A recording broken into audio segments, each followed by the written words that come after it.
one of the most successful anime in 2017 was Made in Abyss, and this work stands out in several aspects that, in my opinion, make it one of the best I've seen. Made in Abyss is the story of a world in which practically every corner of the world has already been explored. However, one day it is discovered that there is an island that in the center has a kilometer hole that goes down into the depths of the earth. This place is known as the Abyss. The Abyss is full of scientific and cultural novelties, from the unique biology of this ecosystem, to artifacts and remains of ancient human civilizations that inhabited it. In addition to the remains of ancient human civilizations, at the entrance to the Abyss, present-day humanity has built an entire village that is dedicated to the exploration of the Abyss, and the trade of the treasures that explorers find there. This is where we meet our protagonist, a young student in a school that prepares children to be explorers of the Abyss. But this place is not all fun and discovery. The Abyss brings with it a series of dangers ranging from wild beasts with unique characteristics, to a phenomenon known as the curse of the Abyss, which is that, once you start descending the Abyss, going back up produces damage to people that varies in intensity depending on how deep you have gone. The first thing that catches your attention is the sublime animation of this work. You only have to watch the first episode to notice the excellent work that was done to bring this environment to life. Just by seeing the buildings and roads of the town outside the Abyss, you will get an idea of the beauty that this work can reach. In addition, you will see life forms in places that studios don't normally bother to animate, such as small insects coming out of the grass for no other purpose than to depict a living, realistic world. This series is very interesting for both biology and anthropology lovers. The creatures that you will see in the Abyss are created with a scientific rigor that, although not perfect, is quite good. From the anatomy of the beasts, evolved to survive the unique conditions of the Abyss, to the ecology of the place where many organisms interact with each other to ensure their survival. This is a world outside of the human domain and therefore constantly feels threatening, yet this does not deter certain types of people from exploring every nook and cranny. On the anthropological side, Made in Abyss makes good use of the concept of searching for antiquities buried in the earth and learning the use and history of these artifacts. As the children progress through the Abyss, we see more and more evidence of ancient humans who lived there, or of ancient groups of explorers daring to explore it hundreds or thousands of years ago. The world inside the Abyss is generally fascinating, and one of my favorite parts is seeing what each new layer they discover will be like. Made in Abyss also contains some excellent mysteries that are being explored, such as what happened to Rico's mother, what's at the bottom of the Abyss, and what is the origin and purpose of the young robot boy who helps Rico advance through the Abyss.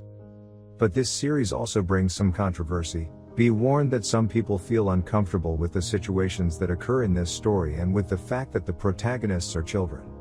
Whether or not you are bothered by these situations, chances are you will not come out unscathed after exploring the Abyss. But this series not only stands out in the creativity of its world, it also has excellent characters, psychologically well worked, who will have to develop their personality driven by the brutality to which this place subjects them. It creates a strange contrast between seeing the strong emotional trials to which the characters are subjected, while you keep in mind that they are just kids. The most experienced explorers of the Abyss, called White Whistles, showed different motivations for being in this place. For example, some do it for the experience of going into the unknown, while others are motivated by scientific curiosity. But whatever the motivation, one thing the best explorers share is that they have strange personalities and can sometimes feel even sinister. The series tells us that hundreds of people died trying to explore the Abyss. Those who manage to have some level of success and achieve great accomplishments in this place are individuals with unorthodox methods on issues that in our society we consider sensitive. In other words, this place is made for misfits and extremists, who in other parts of the world would be seen as people who do not fit into society or even criminals. For example, with Rico's mother, it is implied that she was so obsessed with exploring the Abyss that she simply did not want to accept to stay and raise her daughter in a normal life. She decided to sacrifice the stable family life that most people seek in order to pursue her exploration project. Another example of the White Whistles, that is, of the most experienced and talented explorers, is Ozan, and again, in her we find someone quite peculiar and lonely, an extravagant woman who, although she is not morally evil, nor does she seek to harm others, at the same time she can be quite dark and cruel to others. Her treatment of the young protagonists is cold and she has little tolerance for nonsense. And if we move on to Brondrud, the subject gets even darker. This character puts his scientific research above all else, and any rules, whether moral or legal, can be ignored if it can advance his understanding of the abyss. In other words, this story is not afraid to show the darker faces of humanity, including those of characters who are considered heroes or legends. Here you will not find perfect fathers, nor blameless heroes. Even the young protagonists, who as children are still quite noble, are eventually forced to commit morally questionable acts in order to continue their journey across the abyss. Artifacts found in the abyss can also have dark uses.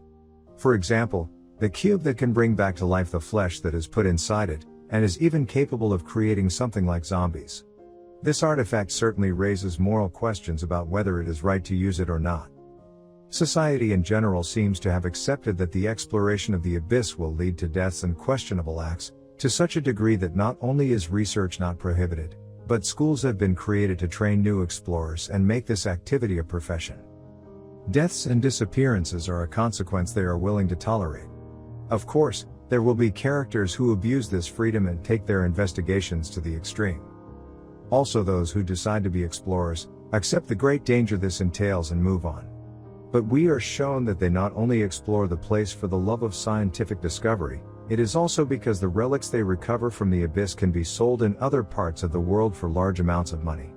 Still, the idea remains that some characters have a sincere desire to explore the world, without the need to get treasure in return, plus those relics can also grant life-saving technology to the rest of the world. The most recent story, which you can only find in the manga, is the best example of the ambiguity about who the heroes and villains are in Made in Abyss. Here there is no character who wins in being the most evil or the most kind, all have committed reprehensible acts, and all have arguments to defend their positions. These situations generate strong emotional dilemmas for both the protagonists who have to choose sides, as well as for the readers. The villagers, who for many can be seen as the victims of the situation, often cross moral lines and harm other characters, including children. While the one who may seem like the villain, Faputa, was quite good to Reg in the past, even loving, but in the current circumstances she does not hesitate to attack him, and has quite strong reasons to seek revenge on the villagers, even though we know this will only bring him suffering. I found this series to be excellent in virtually every aspect, and while it is a bit disturbing in some ways, I think it does so for clear purposes. It is not seeking to make readers uncomfortable just for the sake of it. It's trying to teach a lesson about the brutality of nature and humanity, while at the same time showing you the beauty of exploration, the importance of humanity's dreams, and the value of scientific research. What do you think of this series? Leave me your opinion in the comments and subscribe to the channel if you haven't already done so. Thanks for watching this video.